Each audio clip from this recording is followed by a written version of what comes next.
there's lots of different polling out, and these are the horse race polls. And before all of you Trumpkins out there, and I know you're out there, maybe not so much in the Ed Morrissey chat room, but whoever watches this eventually, I know, believe me, I know you're out there because I will be accused of something later by you. Well, yeah. Oh, I'm one of the deplorable Trumpkins that just elected Donald Trump. Um, I hope you guys can take a few jokes at your expense a little bit because I used to be a huge fan of both of you. And you might recognize my voice. It would be an obscure reference, but you might recognize my voice, Ed and Dwayne. Anyway, the reason I put this up is because, well, I want everybody to look at it to the end because you can't find two people that get everything more wrong about this election.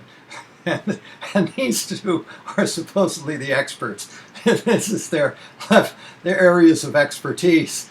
And, so I hope you can laugh at yourselves because you really did call me a deplorable Trumpkin.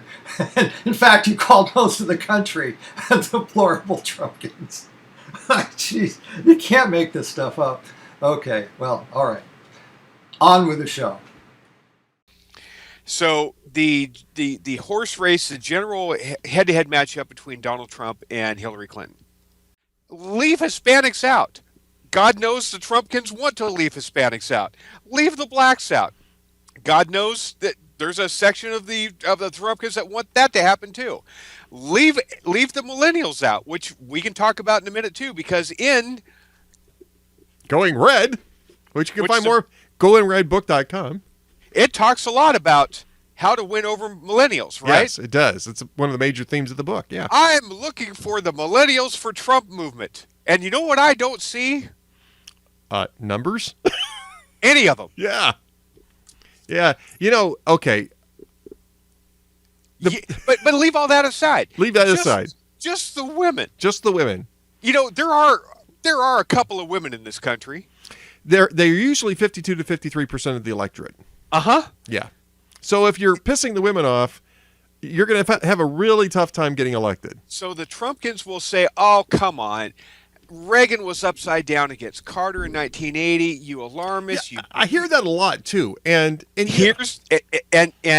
I'll push back gently. I'll try to be gently at first and say, yes, but you didn't have the negatives surrounding Ronald Reagan that you have here. Oh, come on. No, he was still well regarded.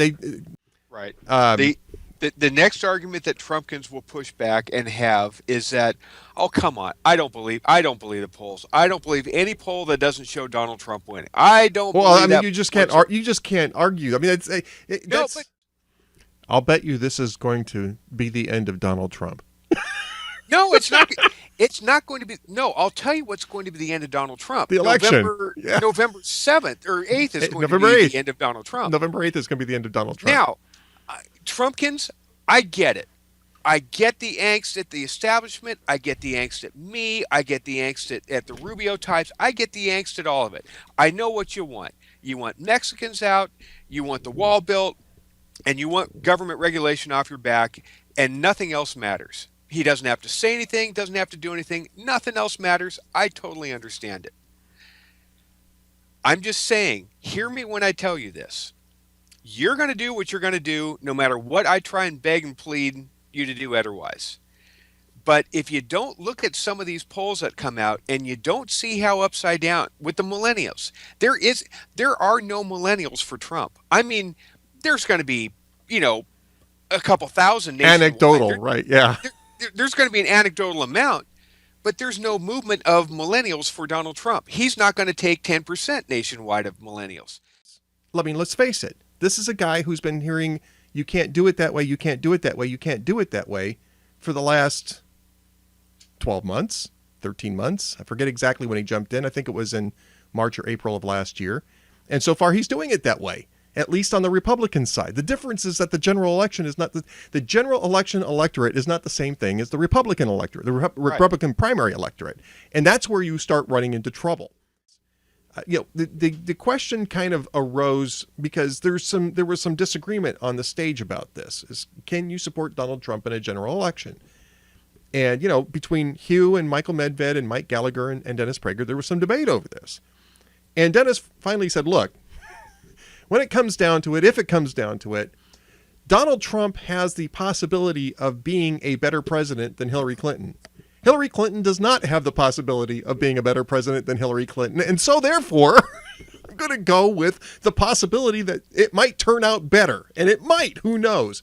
But the thing is that, and this is what I wanted to say, getting back to Going Red briefly, there are two paths to getting 270 electoral votes in the way things are right now in terms of how states are constituted, demographically, partisan balance, and all that kind of thing. One is the traditional swing state strategy, which is in Going Red, goingredbook.com. And the other is to do a Rust Belt sweep, which requires you to win states like Pennsylvania, Ohio, Wisconsin, and Iowa. And correct. I meant Ohio. I said Ohio. Iowa. I meant Ohio. You didn't win and again, the polling shows a very poor prospect of winning it in a general election with Trump there. Pennsylvania, correct. Take a look at Pennsylvania's numbers, and I suspected this is Hillary Clinton's very popular in Pennsylvania, and it's one of the few states where it's one of the few, maybe sort of kind of swing states that where she has a positive favorability rating, and she not only blows Trump out of the water, she blows Cruz out of the water too. So I don't think Republicans have any chance of winning Pennsylvania in a general election. I don't see how. And in Wisconsin, I was looking at Wisconsin again with this Emerson poll.